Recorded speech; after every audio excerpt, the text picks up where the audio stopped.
Hello friends, Varun Radhika latest review. രാധികയെ പെണ്ണ് കാണാൻ വേണ്ടി ആറ്റുവാശ്ശേരിയിലോട്ട് കണിമംഗലത്തുനിന്ന് എല്ലാവരും അങ്ങോട്ട് വന്നിരിക്കുവാണ്. ജയഭാരതിയമ്മയും വരുണും കാറിൽ നിന്നിറങ്ങി വളരെ സന്തോഷത്തോടെ സംസാരിക്കുവാണ്. അപ്പോൾ പത്മിനി കാറിൽ നിന്നിറങ്ങുമ്പോൾ ഏട്ടത്തീനും പറഞ്ഞ് പിന്നാലെ ഓടി വരുന്നുണ്ട് ഉർവശി. കൂടെ കൽപ്പനയും ഉണ്ട്. ഏട്ടത്തി പറഞ്ഞതൊക്കെ ഓർമ്മയുണ്ടല്ലോ, അവളെ സ്വീകരിക്കാമെന്നും പറഞ്ഞ് നമ്മളൊരു വാക്കും പറഞ്ഞ് ഇവിടുന്ന് ഇറങ്ങാൻ പാടില്ല. അതുകൊണ്ട് ചേട്ടത്തി വേണം ഒരു തീരുമാനമെടുക്കാൻ. അത് കേട്ടിട്ട് കൽപ്പന പറയാം, അമ്മേ ഒരു പാഴ് ജന്മത്തെ നമ്മളിപ്പോൾ സ്വീകരിച്ചാലേ ഈ ജന്മം മുഴുക്കാൻ നമ്മൾ അതിനെ ചുമക്കേണ്ടി വരും. അമ്മ അത് മാത്രം മനസ്സിൽ ഓർത്താൽ മതി. അപ്പോൾ പരമേശ്വരൻ ചോദിക്കുന്നു, എന്താ പത്മിനി? ഒന്നുമില്ല എന്നിങ്ങനെ പത്മിനി പറയുന്നുണ്ട്. അപ്പോൾ ജയഭാരതിയമ്മ പറയാം, എല്ലാവരും കൂടി ചേർന്ന് ഒരിടത്തേക്ക് പോകാമെന്ന് കരുതുമ്പോൾ ഉർവശിക്കും കൽപ്പനയ്ക്കും എന്തെങ്കിലുമൊക്കെ രഹസ്യങ്ങൾ കാണുമല്ലോ അല്ലേ? സൂര്യയാണെങ്കിൽ വരുണിനെ നോക്കി ഒരു കളിയാക്കി ചിരിയോടെ പറയുന്നു, എടാ പെൺകുട്ടിയെ കാണുമ്പോൾ ചോദിക്കേണ്ട ചോദ്യങ്ങളൊക്കെ നീ ഓർത്ത് വെച്ചിട്ടുണ്ടല്ലോ. സൂര്യ അങ്ങനെ പറയുന്നത് കേട്ട് പരമേശ്വരനും ജയഭാരതിയമ്മയൊക്കെ അങ്ങ് ചിരിക്കുവാണ്. കണിമംഗലത്തുനിന്ന് എല്ലാവരും വന്നത് കണ്ടുകൊണ്ട് വളരെ സന്തോഷത്തോടെ യശോദയും തന്ത്രിയും അങ്ങോട്ട് വരുവാണ്. തന്ത്രി കൈകൂപ്പി എല്ലാവരെയും വരിക എന്ന് വിളിച്ച് സ്വാഗതം ചെയ്ത് അകത്തോട്ട് വിളിച്ചുകൊണ്ട് പോവുകയാണ്. അങ്ങനെ പരമേശ്വരൻ എല്ലാവരെയും വിളിച്ചുകൊണ്ട് തന്ത്രിയുടെ വീടിനകത്തോട്ട് വന്ന് കയറിയിരിക്കുകയാണ്. ഈ സമയം സുകുമാരിയമ്മ വളരെ ദേഷ്യത്തോടെ ഇങ്ങനെ റൂമിനകത്തിരിക്കുവാണ്. പരമേശ്വരൻ ഉടനെ തന്ത്രിയോട് പറയുക, തിരുമേനി കാര്യങ്ങളൊക്കെ ഇനി ആദ്യം മുതൽ തുടങ്ങുകയാണ്. ഞങ്ങളിപ്പോൾ എല്ലാവരും കൂടി ഇങ്ങോട്ട് വന്നിരിക്കുന്നത് ഞങ്ങളുടെ മകന് വേണ്ടി അങ്ങയുടെ മകളെ പെണ്ണ് ചോദിക്കാനാണ്. പരമേശ്വരൻ അങ്ങനെ പറയുമ്പോൾ എല്ലാവരുടെയും മുഖത്ത് നല്ല സന്തോഷമുണ്ട്. പക്ഷേ കൽപ്പനയുടെയും ഉർവശിയുടെയും പത്മിനിയുടെയും സുകുമാരിയമ്മയുടെ മുഖത്തും ദേഷ്യമാണ് കാണുന്നത്. വളരെ സന്തോഷിച്ചുകൊണ്ട് തന്ത്രി പറയുന്നു, എന്നാൽ അങ്ങനെ ആകട്ടെ, യശോദ മോളെ വിളിച്ചോ എന്ന് പറയുമ്പോൾ യശോദ രാധികയെ വിളിക്കാനായിട്ട് അകത്തോട്ട് പോകുന്നുണ്ട്. സന്തോഷത്തോടെ റൂമിലിരിക്കുന്ന രാധികയോട് യശോദ വന്ന് പറയുന്നു, മോളെ അവിടെ എല്ലാവരും മോളെ കാണാൻ വന്നിരിക്കുന്നു, മോള് വാ. അപ്പോൾ രാധിക പറയും, അയ്യോ അമ്മേ, ഞാനിനി ഈ ചടങ്ങിനെക്കുറിച്ച് ഫിദാമേടത്തോട് പറഞ്ഞില്ല. എന്തോ അതോർത്തിട്ട് മനസ്സിനൊരു വല്ലാത്ത വിഷമം. ഫിദാമേടം കൂടി ഈ സമയത്ത് ഉണ്ടായിരിക്കേണ്ടതായിരുന്നു. അയ്യോ മോള് പറഞ്ഞു കാണുമെന്നാണ് ഞാൻ വിചാരിച്ചത്, എന്താ മോള് മറന്നുപോയത് എന്നിങ്ങനെ യശോദ ചോദിക്കുന്നുണ്ട്. അമ്മയുടെ സ്ഥാനമാണ് പക്ഷേ എന്നും പറഞ്ഞ് രാധിക ഇങ്ങനെ വിഷമത്തോടെ നിൽക്കുവാണ്. ഈ സമയം ഫിദയുടെ വേഷത്തിൽ ശ്യാമയും അമൃതയും കാറിൽ അങ്ങോട്ട് വന്നുകൊണ്ടിരിക്കുവാണ്. അങ്ങനെ അമൃതയും ശ്യാമയും കൂടെ പെട്ടെന്ന് റൂമിനകത്തോട്ട് കയറി വരുമ്പോൾ തന്ത്രി പെട്ടെന്ന് അങ്ങ് എഴുന്നേറ്റിട്ട്, അയ്യോ ഇതാര്, ഫിദാമേടമോ? അപ്പോഴെല്ലാവരും ഫിദാമേടത്തിനെ അമൃതയെ നോക്കുന്നുണ്ട്. ശ്യാമ ചോദിക്കുന്നു, ഞാൻ വന്നത് ബുദ്ധിമുട്ടായോ? തന്ത്രി ഉടനെ പറയും, അയ്യോ ബുദ്ധിമുട്ടോ? അതെങ്ങനെ ബുദ്ധിമുട്ടാകാനാ? സ്വന്തം കുടുംബത്തിലെ ഒരാളല്ലേ കയറി വന്നത്. തന്ത്രി പരമേശ്വരനെ നോക്കിയിട്ട് പറയുന്നു, പരമേശ്വരൻ സാറിന് ആളിനെ മനസ്സിലായില്ലേ? അത് കേട്ടിട്ട് പരമേശ്വരൻ പറഞ്ഞു, ഞാൻ നേരിട്ട് ഇതുവരെയും കണ്ടിട്ടില്ല, എങ്കിലും കണിമംഗലത്തിൻ്റെ ഇപ്പോഴത്തെ സമാധാനം ഫിദാമേടമാണ്. മേടം ഏർപ്പാടാക്കി കൊണ്ടുവന്ന അഡ്വക്കേറ്റ് ഉണ്ടല്ലോ, ആരതി വർമ്മ. വരുണിനെ കാണിച്ചുകൊണ്ട് പരമേശ്വരൻ പറയുന്നു, എൻ്റെ മകൻ ഇങ്ങനെ എൻ്റെ അടുത്തിരിക്കാനുണ്ടായ കാരണം അവരാണ്. ഉടനെ ശ്യാമ പറയുന്നു, അത് എൻ്റെ ചുമതലയല്ലേ, രാധിക എൻ്റെ മോളെപ്പോലെയല്ലേ, അവൾക്ക് വേണ്ടത് ഞാൻ ചെയ്യേണ്ടത് തന്നെയാണ്. അത് കേട്ട് എല്ലാവരും വളരെ സന്തോഷത്തോടെ ഇരിക്കുമ്പോൾ കൽപ്പനയും ഉർവശിയും ദേഷ്യത്തോടെ ഇങ്ങനെ മുഖം വീർപ്പിച്ചുകൊണ്ടിരിക്കുവാണ്. ശ്യാമ തന്ത്രിയോട് ചോദിക്കുന്ന, മോളെവിടെ? മോൾ അകത്തുണ്ട്, അങ്ങോട്ട് ചെന്നോളൂ എന്ന് പറയുമ്പോൾ ശ്യാമയും അമൃതയും കൂടെ രാധികയുടെ അടുത്തോട്ട് പോവുകയാണ്. ഫിദാമേടത്തിനെ തീരെ ഇഷ്ടപ്പെട്ടില്ല കൽപ്പനയ്ക്ക്. കൽപ്പന ഇങ്ങനെ ഉർവശിയോട് പറയാം, എല്ലായിടത്തും വരും ഈ നാശം, ഇവളിങ്ങോട്ട് വന്നില്ലായിരുന്നെങ്കിൽ ഇപ്പോഴീ ചടങ്ങൊന്നും ഇവിടെ നടക്കത്തില്ലായിരുന്നു. അത് കേട്ടിട്ട് ഉർവശി പെട്ടെന്ന് പത്മിനിയുടെ ചെവിയിലോട്ട് പറയുന്നുണ്ട്, ചേട്ടത്തി ഈ ആരുടെ വരവും പോക്കുമൊന്നും ചേട്ടത്തി കണക്കാക്കണ്ട. ചേട്ടത്തിക്ക് പറയാനുള്ളത് ഇവിടെ നിന്ന് വെട്ടിത്തുറന്ന് ചേട്ടത്തി പറയണം. അത് കേട്ട് പത്മിനി ഇങ്ങനെ വളരെ ദേഷ്യത്തിൽ തന്നെയാണ് അവിടെ ഇരിക്കുന്നത്. യശോദയും രാധികയും നിൽക്കുന്നിടത്തോട്ട് മോളേന്നും വിളിച്ച് ശ്യാമയും അങ്ങോട്ട് ചെല്ലുവാണ്. രാധിക ഇങ്ങനെ വിശ്വസിക്കാനാകാതെ അമൃതയും ശ്യാമയും കണ്ട് അന്തം വിട്ട് നിൽക്കുവാണ്. അത് കണ്ടോണ്ട് യശോദ പറയാം, മോളിപ്പോൾ പറഞ്ഞതേ ഉള്ളൂ ഫിദാമേടത്തിൻ്റെ കാര്യം, അമ്മയുടെ സ്ഥാനത്ത് ഫിദാമേടം കൂടെ വേണ്ടതല്ലേ എന്ന്. അതിനെന്താ മോളെ, ഞാൻ വന്നല്ലോ. പെട്ടെന്ന് രാധിക, അയ്യോ ഞാൻ വിളിക്കാൻ എന്ന് പറയുമ്പോൾ അതിനെന്താ മോളെ, അതൊന്നും സാരമില്ല മോളെ, അമ്മയും മോളും തമ്മിൽ അതിൻ്റെ ഒന്നും ഒരാവശ്യമില്ല. അപ്പോൾ തന്ത്രി വിളിച്ച് പറയുന്നുണ്ട്, മോളെ ഇങ്ങോട്ട് കൊണ്ടുവരിക. അങ്ങനെ രാധികയുടെ കൈക്ക് പിടിച്ച് ശ്യാമയും യശോദയും അമൃതയും കൂടെ ഹാളിലോട്ട് കൊണ്ടുപോവുകയാണ്. എല്ലാവരും സന്തോഷത്തോടെ ഇങ്ങനെ രാധികയെ നോക്കുവാണ്. രാധികയെ കണ്ടതും വരുണിന് അടക്കാനാകാത്ത സന്തോഷവും പ്രണയവും ഒക്കെ തോന്നുന്നു. അവനിങ്ങനെ പുഞ്ചിരിച്ചോട് രാധികയെ തന്നെ നോക്കുന്നു. അതുപോലെ തന്നെ നാണിച്ച് രാധികയും വരുണിനെ തന്നെ നോക്കിയിട്ട് കുനിഞ്ഞു നിൽക്കുവാണ്. ഇതൊക്കെ കണ്ടിട്ട് തീരെ ഇഷ്ടപ്പെടാതെ ഉർവശിയും കൽപ്പനയുടെ മുഖത്തോട് മുഖം ഇങ്ങനെ നോക്കുവാണ്.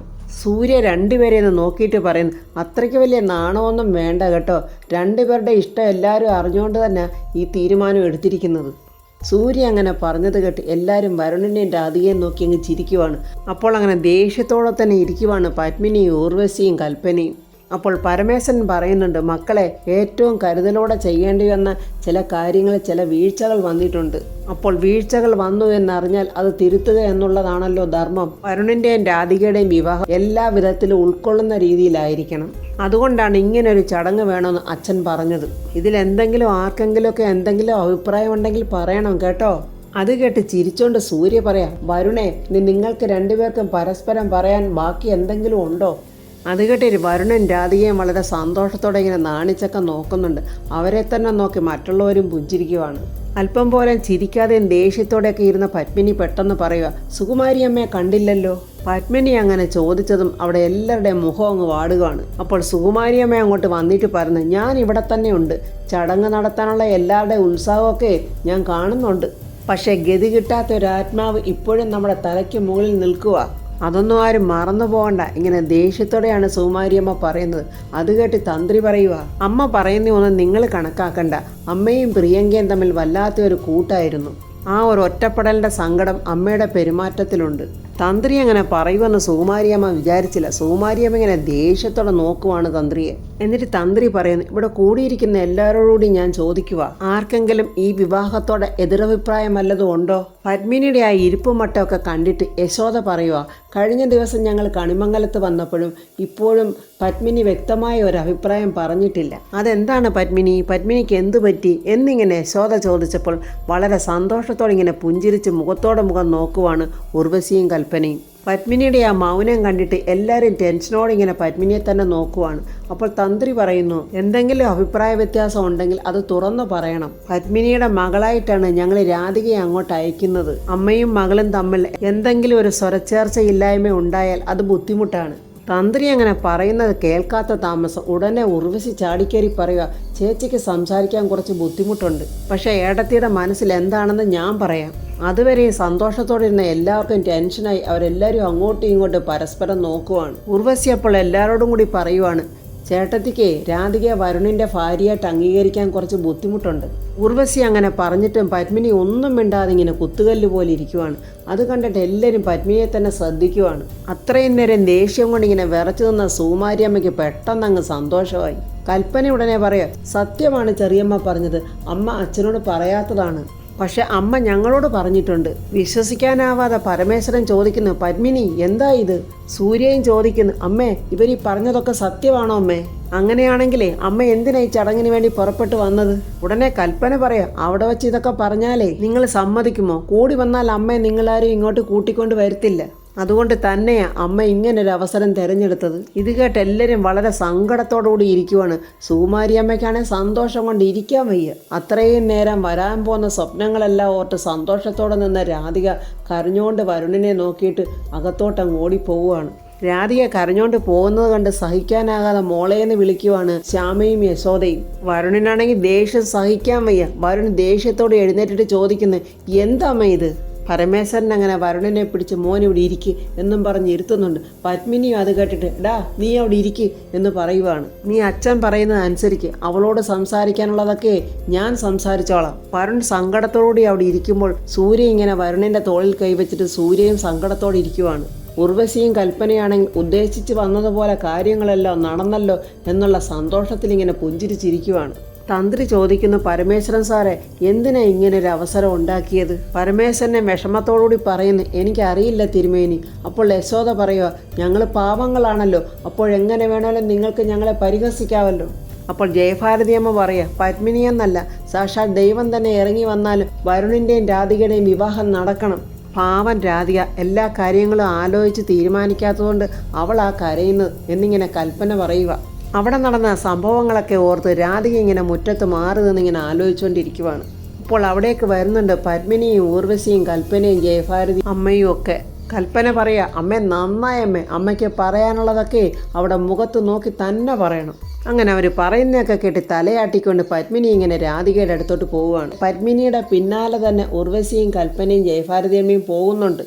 അപ്പോഴങ്ങോട്ട് വരുന്നുണ്ട് ശ്യാമയും യശോദയും അമൃതയും വരുണുമെല്ലാം. കൂടെ സുകുമാരിയമ്മയും വരുന്നുണ്ട്. യശോദ വന്ന് രാധികയുടെ തോളിൽ കൈവച്ചിട്ട് പറയുന്നു, മോളെ, ഇങ്ങനൊരവസരത്തിൽ പോലും ചതി പറ്റുന്നത് എന്ന് ആരും പ്രതീക്ഷിച്ചതല്ല. പക്ഷെ നീയും വരുണും എന്താണോ തീരുമാനിച്ചിരിക്കുന്നത് അതേ നടക്കൂ.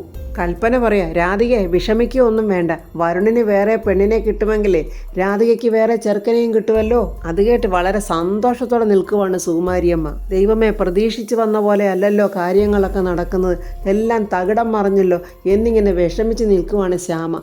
പെട്ടെന്ന് നമ്മുടെ രാധിക സന്തോഷത്തോടെ തിരിഞ്ഞു നോക്കുവാണ്. കരഞ്ഞു കലങ്ങിയ കണ്ണുമായിട്ടായിരിക്കും രാധിക നിൽക്കുന്നതെന്നായിരുന്നു എല്ലാവരും വിചാരിച്ചത്. പക്ഷെ നിറഞ്ഞ പുഞ്ചിരിയോടെയാണ് രാധിക തിരിഞ്ഞു നോക്കുന്നത്. രാധിക കൽപ്പനയോട് പറയാം, എനിക്ക് വേറെ ചെറുക്കനെ കണ്ടെത്താനും വരുണിന് വേറെ പെണ്ണിനെ കണ്ടെത്താനും ചേട്ടത്തിയും ചെറിയമ്മയൊന്നും കൂടുതൽ ബുദ്ധിമുട്ടേണ്ട. രാധികയുടെ ഈ പെട്ടെന്നുള്ള മാറ്റം കണ്ട് വിശ്വസിക്കാനാകാതെ ഞെട്ടിത്തെറിച്ച് നിൽക്കുകയാണ് ഉർവശിയും കൽപ്പനയും സുകുമാരിയമ്മയും. അപ്പോൾ വരുണൻ രാധികയെ മുഖത്തോട് മുഖം നോക്കി ഇങ്ങനെ പുഞ്ചിരിച്ച് നിൽക്കുകയാണ്. രാധിക പറയുക, ഈ കുടുംബത്തോടുള്ള കടപ്പാടുകൾ മാത്രം മനസ്സിലോർത്ത് എൻ്റെ ആഗ്രഹങ്ങളൊക്കെ ഞാൻ പറയാതെ പോയിട്ടുണ്ട്. പക്ഷെ ഇനി അതിൻ്റെ ആവശ്യമില്ല. എനിക്ക് വരുണിനെ ഇഷ്ടമാണ് എന്നിങ്ങനെ പറയുന്നത് കേട്ട് എല്ലാവരും സന്തോഷിച്ചോടെ നിൽക്കുവാണ്. നമ്മുടെ ജയഭാരതിയമ്മ കൈകൊട്ടി സന്തോഷിക്കുവാണ്. പക്ഷേ കൽപ്പനയും ഉർവശിയും സുകുമാരിയമ്മയും വളരെ ദേഷ്യത്തോടുകൂടി നിൽക്കുവാണ്. ജയഭാരതിയമ്മ വളരെ സന്തോഷത്തോടെ പറയുക, എൻ്റെ പൊന്നു മോളെ, ഇത് പറയാനുള്ള ചങ്കൂറ്റം നിനക്ക് തുടക്കത്തിലേ ഉണ്ടായിരുന്നെങ്കിൽ ഈ കുഴപ്പങ്ങളൊക്കെ ഉണ്ടാകുമായിരുന്നു. ജയഭാരതിയമ്മ പത്മിനിയോട് ചോദിക്കുന്നു, ഇപ്പോൾ എന്താ പത്മിനി നിനക്ക് പറയാനുള്ളത്? എല്ലാവരും പത്മിനിയെ തന്നെ നോക്കുവാണ്. പത്മിനിയാണെ മുഖമൊക്കെ ഇങ്ങനെ വീർത്ത് നല്ല ദേഷ്യത്തോടുകൂടി രാധികയുടെ അടുത്തോട്ട് പോവുകയാണ്. പക്ഷെ പത്മിനി രാധികയുടെ അടുത്തിട്ട് നിന്ന് പുഞ്ചിരിക്കുവാണ്. അത് കണ്ട് ഞെട്ടി നിൽക്കുവാണ് ഉർവശിയും കൽപ്പനയും. പത്മിനി രാധികയുടെ കയ്യിൽ പിടിച്ചിട്ട് പറയുന്നു, മോളെ, സത്യം എന്താണെന്ന് അറിയാതെ ഞാൻ നിന്നോട് വെറുപ്പ് കാണിച്ചിട്ടുണ്ട്. നിന്നെ ദ്രോഹിക്കുന്ന ചില തീരുമാനങ്ങൾ അമ്മയിൽ നിന്നും ഉണ്ടായിട്ടുമുണ്ട്. അതിനൊക്കെ എങ്ങനെയാ ഞാൻ നിന്നോട് മാപ്പ് ചോദിക്കേണ്ടതെന്ന് ഇങ്ങനെ ആലോചിച്ചുകൊണ്ടിരിക്കുമായിരുന്നു. അത് കേട്ട് രാധിക വിശ്വസിക്കാനാകാതെ ഇങ്ങനെ പത്മിനിയെ തന്നെ നോക്കി നിൽക്കുവാണ്. വരുൺ സന്തോഷത്തോടെ ഇതെല്ലാം കാണുവാണ്. അമ്മയ്ക്ക് മാപ്പ് തരണം മോളെ എന്ന് പറയുമ്പോൾ രാധിക അമ്മയെന്ന് വിളിക്കുന്നുണ്ട്. അത് കേട്ട് പരമേശ്വരൻ പറയും, ഓഹോ, അപ്പോൾ ഇതായിരുന്നോ തൻ്റെ മൗനത്തിൻ്റെ കാരണം? പേടിപ്പിച്ച് കളഞ്ഞല്ലോ പത്മിനി. അങ്ങനെ പത്മിനിയും വരുണും രാധികയൊക്കെ ഇങ്ങനെ വളരെ സന്തോഷത്തോടെ നിൽക്കുവാണ്. പത്മിനി എല്ലാവരോടും കൂടി പറയുവാണ്, എൻ്റെ മകൻ്റെ ജീവിതത്തിൽ നല്ലൊരു പെൺകുട്ടി വരണമെന്ന് ഞാൻ ആഗ്രഹിച്ചിരുന്നുള്ളൂ. അതിനുള്ള എല്ലാ യോഗ്യതയും എൻ്റെ രാധിക മോൾക്കുണ്ട്. ഇത് കണ്ട് നെഞ്ചത്ത് കൈവച്ച് പ്രാർത്ഥിച്ചുകൊണ്ട് സന്തോഷത്തോടെ നിൽക്കുവാണ് ശ്യാമ. പത്മിനി എന്നിട്ട് ഉർവശിയോടും കൽപ്പനയോടും പറയുക, ഞാൻ മിണ്ടാതിരുന്നപ്പോൾ നിങ്ങൾക്ക് തോന്നിയിട്ടുണ്ടാവാം എനിക്ക് ഈ വിവാഹം അംഗീകരിക്കാൻ ബുദ്ധിമുട്ടാണെന്ന്. എന്നാൽ ഒരിക്കലും അത് അങ്ങനെയല്ല എന്നിങ്ങനെ പറയുമ്പോൾ വളരെ ദേഷ്യവും സങ്കടവും കൊണ്ട് നിൽക്കുവാണ് ഉർവശിയും കൽപ്പനയും. അങ്ങനെ വരുണും രാധികയും കണ്ണോട് കണ്ണു നോക്കി സന്തോഷിച്ചിങ്ങനെ പുഞ്ചിരിച്ച് നിൽക്കുകയാണ്. അപ്പോൾ ഫ്രണ്ട്സ്, സുകുമാരിയമ്മയും കൽപ്പനയും ഉർവശിയും ആരൊക്കെ ശ്രമിച്ചാലും വരുണിൻ്റെയും രാധികയുടെയും ആത്മാർത്ഥ പ്രണയവും അവരുടെ സ്നേഹവും സത്യസന്ധമായതുകൊണ്ട് ഈശ്വരൻ അവരെ കൂട്ടിച്ചേർക്കുന്നു. ഈ വിവാഹം മുടക്കാൻ വേണ്ടി ഇവരൊക്കെ എന്തൊക്കെ ചെയ്യും എന്നുള്ള റിവ്യൂമായി നമുക്ക് നാളെ കാണാം. എൻ്റെ ഈ റിവ്യൂ ഇഷ്ടപ്പെട്ട ലൈക്കും കമൻസും സബ്സ്ക്രൈബ് ചെയ്യാത്തവർ സബ്സ്ക്രൈബ് ചെയ്യണേ.